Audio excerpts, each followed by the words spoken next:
오늘 우리에게 주실 하나님의 말씀은 마태복음 16장 13절에서 20절까지 말씀입니다.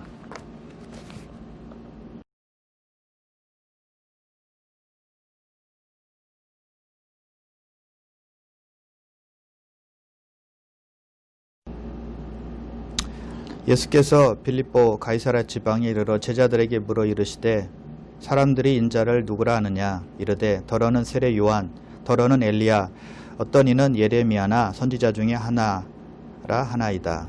이르시되 너희는 나를 누구라 하느냐. 시몬 베드로가 대답하여 이르되 주는 그리스도시요 살아계신 하나님의 아들이시니이다. 예수께서 대답하여 이르시되 바요나 시몬아 내가 복이 있도다. 이를 내게 하게 하니는 혈육이 아니요 하늘에 계신 내 아버지시니라. 또 내가 내게 이르노니 너는 베드로라. 내가 이 반석 위에 내 교회를 세우리니 음부의 권세가 이기지 못하리라. 내가 천국 열쇠를 내게 주리니 내가 땅에서 무엇이든지 매면 하늘에서도 매일 것이요 내가 땅에서 무엇이든지 풀면 하늘에서도 풀리리라 하시고 이에 제자들에게 경고하사 자기가 그리스도인 것을 아무에게도 이르지 말라 하시니라. 아멘. 예수님께서 제자들을 데리고 가이사랴 빌립보 지방으로 가십니다. 가이사랴 빌립보 지방은 갈릴리 지방 위쪽에 있는 그런 지역이었습니다.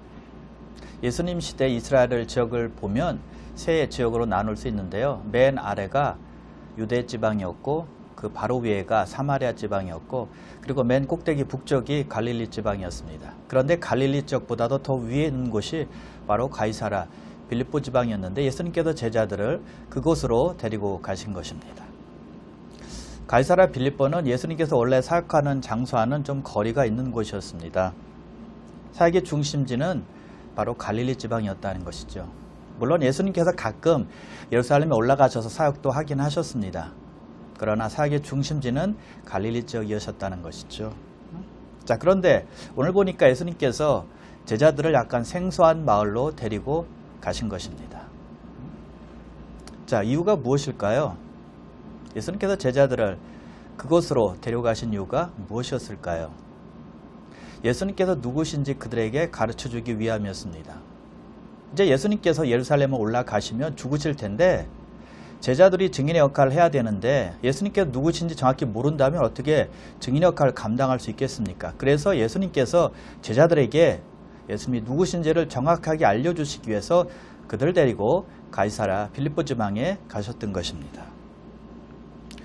자, 여러분, 예수님께서 말씀을 전하실 때 어떻게 전하셨나요? 말씀을 어떻게 가르치시고 어떻게 말씀을 많은 사람들에게 전하셨을까요? 보통 보면 예수님은 많은 사람들이 모인 곳에서 하나님 나라에 대해서 선포하셨습니다. 그리고 강의식으로 가르치시고 말씀을 전하셨습니다. 그런데 이번에는 좀 다릅니다. 질문하시고 답하시고 질문하시고 답하시고 이런 대화식으로 제자들에게 말씀을 가르치셨다는 것이죠. 먼저 제자들에게 이렇게 물으십니다. 사람들이 인자를 누구라 하느냐라고 물으세요. 그러자 제자들이 어떤 사람은 세례 요한, 또 어떤 사람은 엘리야, 또 어떤 사람은 예레미야라고 말합니다라고 제자들이 예수님께 말합니다. 또는 선지자 중에 한 사람입니다 라고 얘기를 해줍니다. 자, 사람들이 예수님을 세례 요한이라고 했는데 세례 요한은 유대인들을 아주 크게 책망했던 사람이었습니다. 회개에 합당한 열매를 맺으라 라고 하면서 특별히 유대 종교 지도자들에게 아주 큰 질타를 했던 사람이었죠. 그리고 또 어떤 경우가 있었는가 하면 헤롯 왕이 도덕적인 죄를 지었을 때 그 죄가 크다라고 하면서 그 헤롯 왕을 책망했던 사람이 바로 세례 요한이었다는 것이죠. 그래서 결국 헤롯에 의해서 죽게 됩니다. 한마디로 세례 요한은 정의로운 사람이었다는 것이죠. 예수님도 유대 종교제자들을 책망하셨습니다. 왜냐하면 그들이 자기의 의로 살았고 또 교만했고 그리고 외식주의자로 살았기 때문이었습니다. 그러므로 사람들이 예수님을 세례 요한이다라고 말하는 것은 충분히 이해가 간다는 것이죠. 예수님과 아주 비슷한 면이 많았기 때문이었습니다. 그래서 헤롯 왕이 예수님의 소문을 듣고는 세례 요한이 살아났다라고 말할 정도였다는 것이죠. 자, 그리고 사람들은 예수님을 엘리야라고 말했습니다. 엘리야는 구약의 선지자 중에 가장 능력 있는 선지자였습니다. 여러분, 예수님보다 더 능력 있는 분이 어디 있습니까? 그래서 사람들이 예수님을 엘리야로 말한 것은 충분히 이해가 가는 말이었다는 것이죠. 그리고 사람들은 예수님을 예레미야라고 말했습니다. 예레미야는 이스라엘 백성들에게 화가 있을 것이다 라고 경고한 사람이었죠. 예수님도 유대 종교 지도자들에게 화가 있을진저라고 경고하셨습니다. 그래서 사람들이 예수님을 예레미야다 라고 말한 것은 충분히 이해가 가는 말이었죠. 그리고 사람들은 선지자 중에 하나이다 라고 말을 해주었습니다. 예수님의 삶을 보고 예수님께서 전하시는 말씀을 보고 그들이 예수님을 선지자 중에 하나다라고 말하는 것이죠. 자, 여러분, 사람들이 예수님에 대한 반응은 어떠했습니까? 아주 뜨거웠습니다. 아주 반응이 좋았다는 얘기죠. 아주 크게 높였고 아주 대단한 분으로 생각을 했다는 것입니다. 그런데 우리 예수님께서는 그들의 반응에 아무런 말씀도 하지 아니하시고 제자들에게 이렇게 물으십니다. 너희는 나를 누구라 하느냐? 자, 여러분, 예수님은 사람들의 반응에 왜 아무런 대꾸도 하지 않으셨을까요? 예수님은 사람들이 좋은 말 해주기를 바라고 칭찬을 듣고 싶어서 물어본 것이 아니었기 때문이었습니다. 예수님이 어떤 분인지를 알려주고 싶었다는 것이죠. 예수님의 본질을 사람들이 잘 알기를 원했다는 것입니다. 그냥 능력 있는 사람, 그냥 말씀을 잘 가르치는 사람, 정의로운 사람, 사랑이 많은 사람, 이런 사람으로 보기를 원치 않으셨다는 거예요. 물론 그것도 맞죠. 수많은 기적을 행하셨으니 능력 있는 분 맞습니다. 말씀을 기가 막히게 전하셨으니 말씀에 권세가 있는 분 맞습니다. 공의로울 뿐만 아니라 어려운 사람을 불쌍히 여기는 분 역시 맞습니다. 그러나 그런 분으로만 생각한다면 핵심을 놓치는 거예요. 일부만 알고 전체는 모르는 것입니다. 나무만 보았지 숲 전체는 보지 못하는 것이죠. 장님이 코끼리 다리를 만지면서 자기가 코끼리 전체를 말하는 것과 같다. 뭐 이런 뜻으로 우리가 볼 수 있겠죠. 사람들은 예수님을 높이 평가했지만 그것이 예수님께도 듣고 싶어하는 것이 아니었다는 것이죠. 그래서 이제는 예수님께서 제자들에게 묻습니다. 너희들은 나를 누구라 하느냐? 그래, 사람들이 나에 대해서 잘 인식하지 못하는 것은 내가 충분히 이해한다. 그러나 너희들은 나에게 배우고 나를 경험했고 나와 함께 있지 않았니?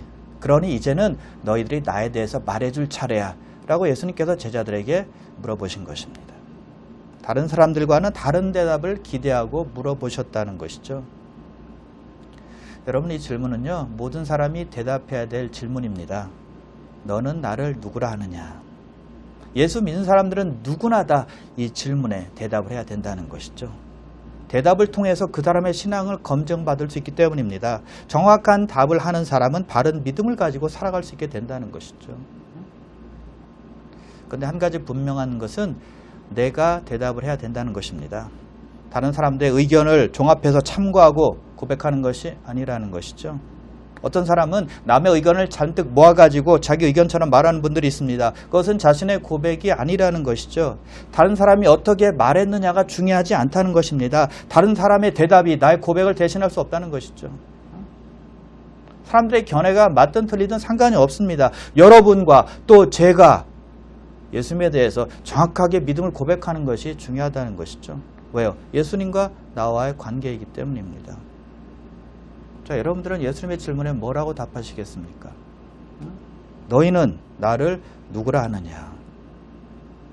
오늘 제자되는 교회에 오셔서 예배드리는 한 분 한 분에게 예수님께서 너는 나를 누구라고 생각하느냐라고 물어보신다는 것이죠.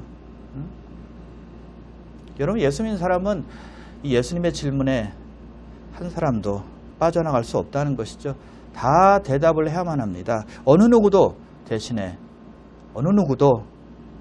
답을 해줄 사람은 없다는 것입니다. 여러분 자신의 개인적인 답은 무엇입니까? 예수님의 질문에 베드로가 대답을 합니다. 주는 그리스도시요 살아계신 하나님의 아들이시니이다. 이 고백이 저와 여러분의 고백 되시기를 주님의 이름으로 축원합니다. 예수님은 메시아요. 예수님은 하나님의 살아계신 아들이다라고 고백했다는 것이죠. 정말 멋지고 귀한 대답입니다. 아니, 위대한 신앙 고백이죠. 예수님께서 구약에서 오실 메시아라는 것이죠. 살아계신 하나님이라는 것입니다. 그래서 예수님께서 메시아라면 모든 사람은 예수님을 구세주와 주님으로 믿어야 한다는 것입니다. 만일 예수가 메시아가 아니라면 성경에서 말씀하는 기독교가 말하는 모든 것은 다 거짓말이 될 것입니다. 예수가 메시아임을 믿고 영생을 얻든지 아니면 믿지 않고 영원한 형벌에 거하든지 둘 중에 하나라는 것이죠. 중간은 없다는 것입니다. 예수가 여러분의 개인적 구세주가 됩니까? 아니면 사람들이 말하는 단지 어떤 좋은 사람일 뿐입니까? 분명히 해야 됩니다. 그럴 때 우리의 삶의 주관자가 되시고 우리 삶의 주인이 되시고 우리 삶의 왕이 되시기 때문입니다. 그래야 나를 인도하시는 분, 이끄시는 분, 나를 통치하시고 지배하시는 분으로 믿고 따를 수 있기 때문이죠. 예수님은 단지 훌륭한 인간이 아닙니다. 단지 도덕적으로 깨끗한 분이 아닙니다. 단지 사랑이 많은 어떤 사람이 아니라는 것이죠. 하나님이라는 것입니다. 살아계신 하나님의 아들이라는 거예요. 메시아라는 것이죠. 그래서 주는 그리스도시요 살아계신 하나님의 아들이시니다 라는 고백은 아주 중요한 믿음의 고백입니다. 굉장히 중요한 고백이라는 것이죠. 우리의 삶을 바꿔놓는 믿음의 고백이라는 것입니다. 이 고백에 우리 삶을 놓을 때 우리가 변화될 수 있고 달라질 수 있고 성장될 수가 있다는 것이죠. 거룩하고 경건하고 신실한 성도가 될 것입니다. 그저 베드로의 고백을 들으신 예수님께서 말씀하세요. 17절인데요. 바요나 시몬아 내가 복이 있도다. 이를 내게 알게 하니는 혈육이 아니요 하늘에 계신 내 아버지시니라. 바요나 시몬아 내가 복이 있도다라고 주님께서 말씀하십니다. 주님께서 아주 흡족하셨어요. 아주 만족하시고 아주 기뻐하셨다는 것이죠. 바른 고백이라는 것입니다. 예수님께서 원하는 답을 베드로가 드린 거예요. 예수님이 누구신지 정확하게 고백했다는 것입니다. 여러분, 베드로의 이 고백이 저와 여러분의 고백이 되어야 될 줄 믿습니다. 그냥 좋은 고백이니까 훌륭한 고백이니까 외우면 된다. 그게 아닙니다. 마음에 믿고 마음에 묵상하고 고백하고 고백대로 사는 것이죠. 예수님이 나의 메시아라는 사실을 깊이 인식하고 느끼며 감사하며 사는 것입니다. 예수님은 모든 사람의 메시아지만 특별히 나의 메시아가 되는 것 때문에 감사하고 그 사실을 잊지 않고 감격하며 살아가는 것이죠. 2000년 전에 인간으로 오신 예수님 정도가 아니라 지금 살아계셔서 나의 삶 속에서 역사하신 하나님의 아들로 믿고 고백하며 살아야 된다는 것이죠. 그러면 여러분, 예수님께서 그리스도시요 살아계신 하나님의 아들이라는 고백이 매일매일 여러분의 삶 속에서 넘쳐나시기를 주님의 이름으로 축원합니다. 그런데 여러분, 베드로의 고백은 베드로에 의해서 나온 말이 아닙니다. 베드로가 만들어낸 말이 아니라는 거예요. 주님께서 말씀하십니다. 이를 내게 알게 하니는 혈육이 아니요 하늘에 계신 내 아버지시니라. 베드로가 스스로 터득해서 얻은 것이 아니라 하나님께서 알게 해주셔서 고백한 고백이라는 것입니다. 베드로가 공부해서 연구해서 얻어낸 것이 아니라 하나님의 성령께서 깨닫게 해주셔서 고백했다는 것이죠. 여러분, 세상에 우리가 쉽게 알 수 있는 진리들이 있습니다. 예를 들면 부모님을 사랑하고 공경하는 것은 옳은 것이다. 그럼 이것은 누구나 다 동의하는 진리입니다. 누구나 다 맞다고 생각합니다. 어느 민족이건 다 똑같아요. 그래서 지키려고 노력을 하죠. 그런데 이 진리는 성경에서 나온 말씀입니다. 에베소서 6장 2절이에요. 내 아버지 어머니를 공경하라. 자, 무슨 말인가 하면 사람들의 마음과 양심 속에는 하나님의 법이 존재한다는 거예요. 모든 사람들의 마음속에는 적어도 하나님의 진리가 부분적으로 있다는 것입니다. 인간은 타락했지만 모든 사람은 하나님의 형상으로 만들어진 존재이기 때문이죠. 그래서 부모님이 혹 잘못했을지라도 자식을 잘못 키웠을지라도 어머니와 아버지를 공경하는 것이 옳다라고 생각하는 것이죠. 왜냐? 사람 안에는 기본적인 하나님의 법이 들어있기 때문에 그래요. 자, 우리가 나가서 걷기 운동을 한다고 생각해 보십시오. 하늘을 쳐다보면서 하늘이 왜 저렇게 파랗지? 또는 태양을 보면서 태양은 왜 저렇게 뜨겁지? 바람이 부는 것을 보면서 바람은 왜 저렇게 불지? 왜 시원하지? 라고 궁금해한 사람은 없다는 것입니다. 그냥 당연하게 생각을 해요. 왜냐하면 하나님께서 우리의 마음을 지으셔서 세상 사물들을 보고 의미를 파악할 수 있게 하셨기 때문입니다. 우리 안에 하나님의 법이 존재한다는 것이죠. 그런데요, 예수가 그리스도시다, 예수가 살아계신 하나님의 아들이시다 라는 진리는 아무나 당연히 알 수 있는 것이 아니라는 것입니다. 누구나 다 알 수 있는 부분이 아니라는 거예요. 성령께서 알려주셔야 깨달을 수 있는 진리라는 것이죠. 왜냐? 그것은 영적인 영역에 속했기 때문입니다. 저희들과 함께 지냈던 분이 메시아라고 하면, 하나님의 아들이라고 하면 누가 믿을 수 있겠습니까? 세상의 이치와 사람의 이성과 합리적인 사고와 맞지 않기 때문에 믿기가 어려운 것입니다. 그래서 예수님의 형제들도 예수님을 믿지 않은 것 아닙니까? 응? 함께 먹고 자고 했는데 예수님께서 메시아라는 사실을 어떻게 금방 알 수가 있겠어요? 금방 어떻게 믿을 수 있겠느냐는 것이죠. 함께 성장했으니 하나님의 아들로 메시아로 믿기가 어려웠다는 것이죠. 그러나 나중에는 잘 믿게 되었습니다. 그래서 그러한 영역은 성령께서 깨닫게 해주셔야 알 수 있고 믿을 수 있는 부분이라는 것이죠. 아무리 배우고 아무리 연구해도 안 됩니다. 철학으로도 안 돼요. 과학으로도 안 됩니다. 어떤 학문으로도 안 된다는 것이죠. 여러분, 배워서 되는 것이라면 웬만한 사람이 다 배워서 예수님에 대해서 연구하면 다 예수님에 대해서 알고 예수님에 대해서 예수님을 다 믿을 수 있겠네요. 다 유대 종교 지도자들은 전부 깨닫고 다 달라졌을 것입니다. 학문적으로 얼마나 많이 알았던 사람들이었습니까? 구약에 정통했던 사람들이었잖아요. 그런데 깨달지 못했어요. 왜요? 성령께서 깨닫게 해주셔야 깨달을 수 있는 부분이라는 것이죠. 근데 반대로 많이 배우지 못했던 어부였던 베드로가 그런 위대한 고백을 하지 않았습니까? 영적인 영역이라는 것입니다. 그래서 반드시 성령의 조명이 있어야 된다는 것이죠. 왜냐하면 진리로 인도하시는 분이 성령이기 때문에 그렇습니다. 성령께서 예수님을 증언하시는 분이기 때문에 성령을 통해서만 예수님이 어떤 분인지를 정확하게 알 수 있다는 것이죠. 요한복음 15장 26절입니다.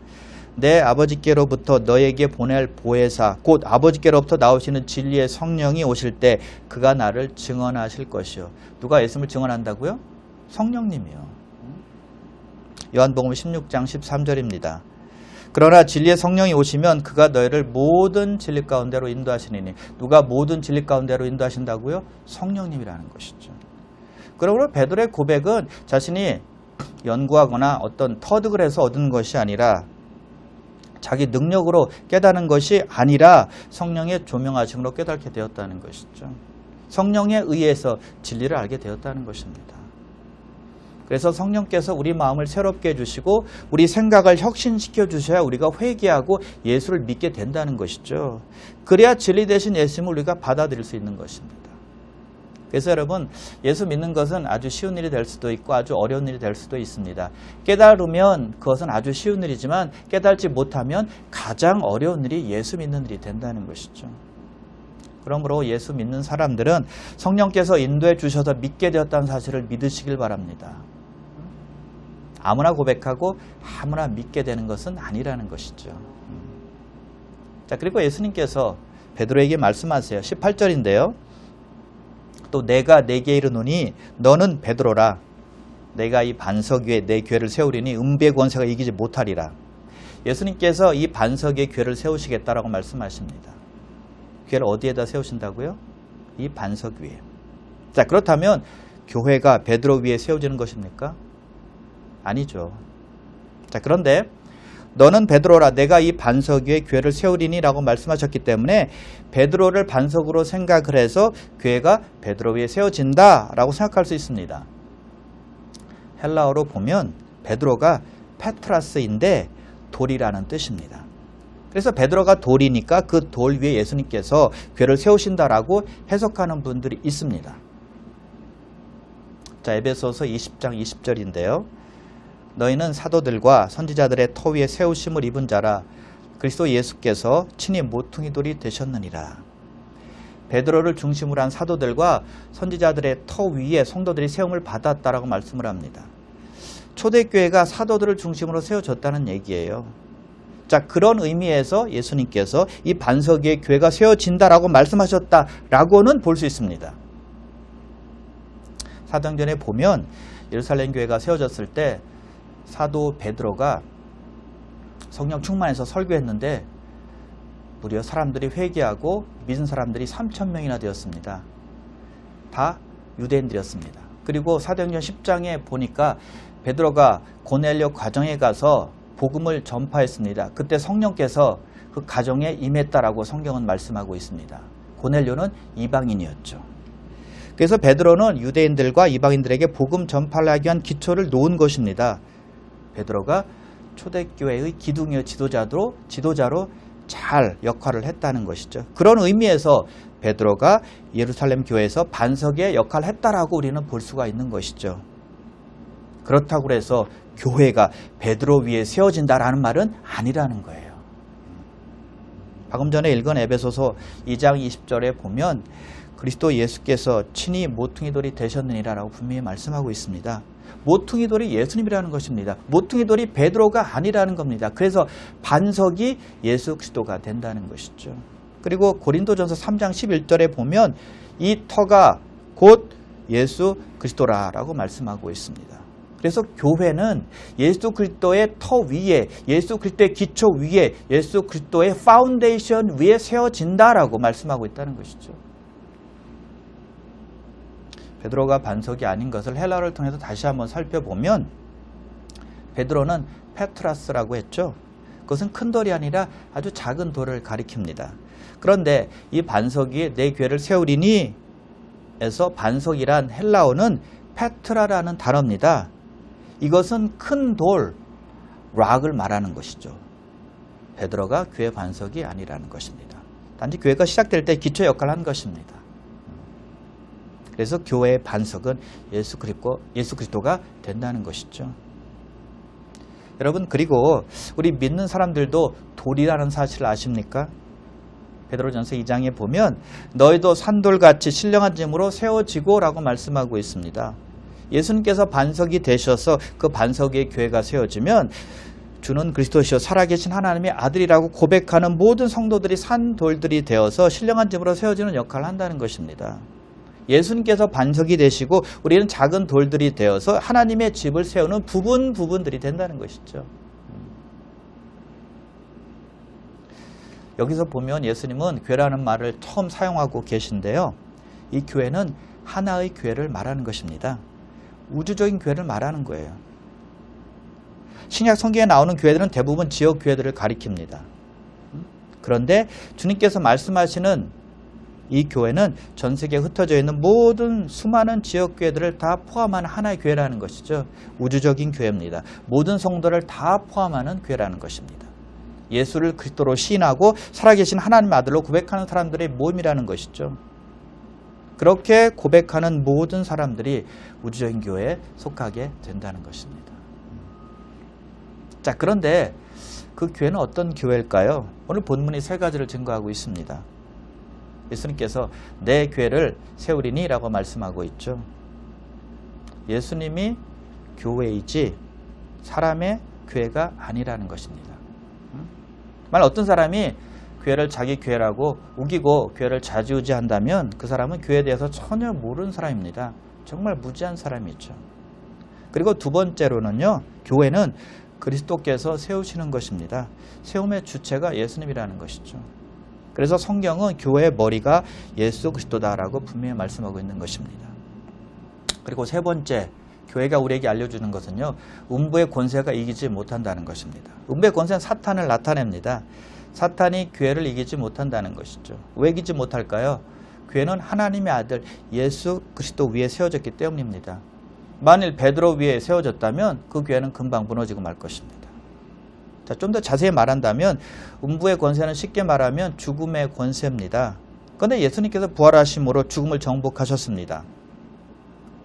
그래서 죽음이 하나님의 백성들을 붙잡을 수 없다는 것이죠. 죽음의 권세가 우리를 가둬두지 못한다는 것입니다. 주는 그리스도시요 살아계신 하나님의 아들이십니다 라고 고백하고 따르는 사람들은 누구나 예수님처럼 부활을 경험하기 때문입니다. 지옥의 세력이 구원받은 성도를 이기지 못한다는 것이죠. 예수 그리스도께서 교회의 일원이 된 성도 한 사람들을 지키고 보호하시기 때문입니다. 그래서 음부의 권세가 이기지 못하리라 라고 말씀하고 있다는 것이죠. 그리고 예수님께서 약속하시는 것이 또 있습니다. 19절인데요. 내가 천국 열쇠를 내게 주리니 내가 땅에서 무엇이든지 매면 하늘에서도 매일 것이요 내가 땅에서 무엇이든지 풀면 하늘에서도 풀리리라. 예수님은 베드로의 고백을 들으시고 나서 내 궤를 세우시겠다라고 말씀하십니다. 그리고 곧바로 베드로에게 천국 열쇠를 주어서 하늘에서 매이게도 하시고 하늘에서 풀리게도 하신다라고 말씀하십니다. 여러분, 우리가 사용하는 열쇠는 어떤 용도가 있나요? 왜 열쇠를 사용하죠? 문을 열고 닫을 때 사용하는 것입니다. 여기서는 천국 열쇠라고 하셨으니 천국 문을 열고 닫을 때 사용하는 열쇠라는 것이죠. 베드로가 고백한 주는 그리스도시요 살아계신 하나님의 아들이시니다 라는 믿음이 천국 문을 여는 열쇠가 된다는 것이죠. 반대로 예수님을 거부하고 믿지 않으면 천국 문을 닫는 열쇠가 될 수 있다는 것이죠. 그래서 천국 열쇠는 바로 복음을 말한다라고 보면 됩니다. 예수 그리스도의 복음을 통해서 천국 문을 열 수도 있고 닫을 수도 있기 때문이죠. 물론 우리가 열거나 닫거나 할 수는 없습니다. 예수를 믿으면 천국으로 들어가는 문이 열리게 될 것이고 만일 거부하면 문은 닫히게 될 것입니다. 하나님께서 하시는 것이죠. 자, 19절에 보면 예수님께서 베드로에게만 천국 열쇠를 주신 것 같다라는 느낌이 듭니다. 그러나 마태복음 18장 18절에 보면 모든 제자들에게도 똑같은 말씀을 하셨습니다. 땅에서 매면 하늘에서도 매이고 땅에서 풀면 하늘에서도 풀린다라고 분명히 말씀하셨거든요. 그래서 베드로에게만 천국 열쇠가 주어지는 것이 아니라는 거예요. 자, 그렇다면 베드로와 제자들에게만 천국 열쇠가 주어지는 것입니까? 그것도 아니라는 것입니다. 왜요? 우리 모두는 왕같은 제사장이라고 말씀하셨으니까요. 우리 모두에게 천국 열쇠가 주어진다는 것입니다. 그래서 어느 누구나 복음을 전할 때 하늘문이 열리는 경험을 하게 된다는 것이죠. 마가복음 16장 16절입니다. 믿고 세례를 받는 사람은 구원을 받을 것이요 믿지 않는 사람은 정죄를 받으리라. 누가 열린 천국문을 경험합니까? 믿는 사람입니다. 누가 닫힌 천국문을 경험합니까? 믿지 않는 사람이라는 것이죠. 이렇게 복음은 참으로 심플합니다. 정말 단순하죠. 이것이 복음의 능력이라는 것입니다. 그런 귀한 사명을 교회들에게 주신다는 것입니다. 그리고 교회 일원인 모든 성도들에게 주시는 것입니다. 교회의 책임이요 성도의 책임이 복음을 전하는 것임을 우리에게 알려주고 있습니다. 예수님을 알리는 사명을 우리 모두에게 주셨다는 것이죠. 그러나 한 가지, 이 땅에서 매면 하늘에서도 매인다는 사실도 우리는 꼭 기억해야만 합니다. 이 땅에서 하늘문을 막는 경우도 있다는 것입니다. 서기관들과 바리새인들의 경우입니다. 예수님께서 그들에게 이렇게 말씀하세요. 화 있을진저 외식하는 바리새인들과 서기관들이여, 너희는 천국문을 사람들 앞에서 닫고 너희도 들어가지 않고 들어가게 하려는 자도 들어가지 못하게 하는도다. 자기들도 들어가지 못하고 들어가려는 자들을 들어가지 못하게 막는다는 것입니다. 땅에서 매니까 하늘에서 매이는 것입니다. 하늘문이 닫히는 거예요. 그러므로 우리의 역할이 얼마나 중요한지 알 수가 있습니다. 그러므로 천국문을 사람들 앞에서 닫는 자 되지 말고 천국문을 사람들 앞에서 여는 역할을 잘 감당하시기를 주님의 이름으로 축원합니다. 예수님께서 제자들 데리고 가이사랴 갈리포 지방으로 가셨습니다. 자, 가이사랴 빌립보 지역은 이방인의 영토였습니다. 그래서 그곳은 바알 숭배의 중심지가 되었고 그리스 신인 판의 신전이 있는 도시였습니다. 그래서 그곳에서 이방인들은 바알 신과 그리고 그리스 신은 판을 섬기고 제사를 지내는 곳이 바로 가이사랴 빌립보 지역이었습니다. 그리고 헤롯 대왕이 로마 황제인 아우구스토를 기리기 위해서 신전을 세워놓은 것이 또한 가이사랴 빌립보 지역이었습니다. 한마디로 말하면 가이사랴 빌립보 지방은 이방신들이 우글거리는 곳이었다는 것이죠. 바로 그곳에서 예수님께서 제자들에게 말씀하십니다. 이렇게 물어보십니다. 너희는 나를 누구라 하느냐? 이방신들이 우글거리는 그 한복판에서 예수님께서 제자들에게 질문하신 것입니다. 그때 베드로가 대답을 하죠. 주는 그리스도시요 살아계신 하나님의 아들이시니다. 우리의 왕은 예수님 한 분뿐입니다. 우리의 왕은 시저도 아니고 바알신도 아니고 그리스 신인 판도 아닙니다. 오직 예수님만이 우리의 왕이십니다. 예수님만이 우리의 하나님이십니다. 예수님만 우리가 따라야 될 그리스도시요 메시아입니다. 라고 고백했던 것이죠.